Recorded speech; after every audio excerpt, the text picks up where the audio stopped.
चलिए पीछे सर, ये जिस तरीके से सर ये मामला घटी है, क्या कुछ अपडेट आया है?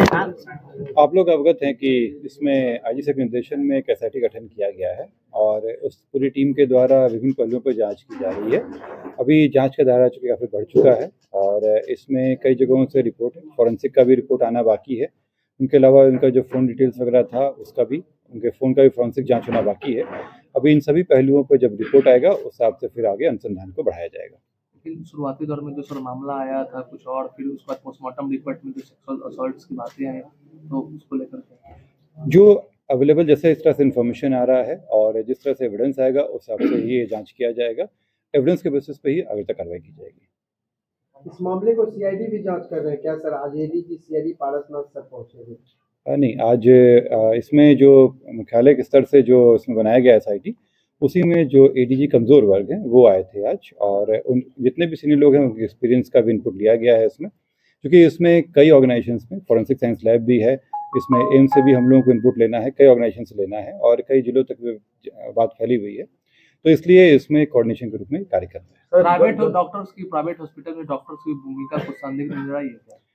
अगर किस तरह का एविडेंस आता है और इसमें कोई भी आता है कि जो इसमें इलाज के क्रम में गड़बड़ियाँ की गई हों या बताया गलत गया हो, उस पर कार्रवाई हो। थाना अध्यक्ष दबाव बना रहे, क्या ये सही है सर?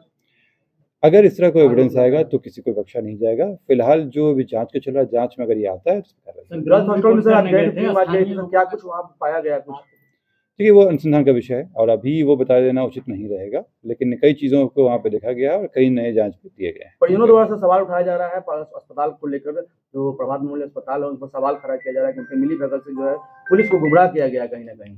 इसमें जो हमने, जैसे मैं बताया आप लोगों को कि कई चीज़ों को अभी और जांच होना बाकी है और इसमें फॉरेंसिक साइंस का जो रिपोर्ट आना है वो बाकी है। जिनके कमरे, मैं पूरी बात कर लेता हूँ, जो इस कमरे से सामान जो उन लोगों को लिया गया है उसका, इसके अतिरिक्त जो उनका फ़ोन बरामद हुआ था उसका फॉरेंसिक एनालिसिस बाकी है। इसके अतिरिक्त वो इस पूरे समय में कहाँ कहाँ रही हैं, किन किन लोगों के संपर्क में आए हैं, इन सब चीज़ों पे अभी जांच होना बाकी है, उस पर काम चल रहा है और जैसे ही उसमें कोई बात आएंगी आप लोग शेयर किया जाएगा। गर्ल्स हॉस्टल के आसपास के लोगों से जब बातचीत की गई तो बता रहे हैं कि उस हॉस्टल पर पहले से भी शिकायत है, ऐसा कोई मामला? देखिए, पहले से कोई शिकायत मेरे संज्ञान में नहीं है, लेकिन जो अभी तक का घटनाक्रम हम लोग को जानकारी मिली है उस हिसाब से हम लोग आगे काम कर रहे हैं। सर, एक सवाल था, पटना में धड़ल्ले से मकरजाल हॉस्टलों का हो रहा है और हॉस्टल को जो लोग चलाते हैं, एक पटना पुलिस की तरफ से नियमावली लागू करने की जरूरत है ताकि अगर इस नियमावली को लोग फॉलो करें तब हॉस्टल खोला जाए, क्योंकि अधिकतर इस तरह की घटनाएं होती है, शिकायतें आती है, तो इसको लेके पटना पुलिस कुछ रणनीति तैयार करेगी, नियमावली को आगे लाएगी ताकि इस तरह की घटना ना हो और शिकायतें ना मिले।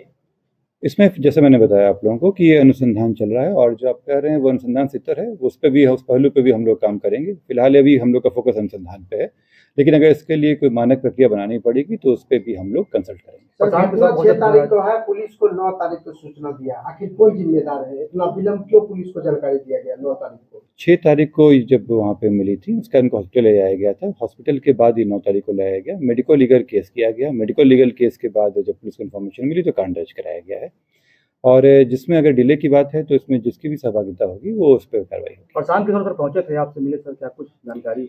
वो अपनी बातें रखे और उनकी बातों को हम लोगों ने नोट किया है और इसमें अनुसंधान का आवश्यक होगा तो उस चीज़ को हम लोग इंक्लूड करेंगे। ठीक।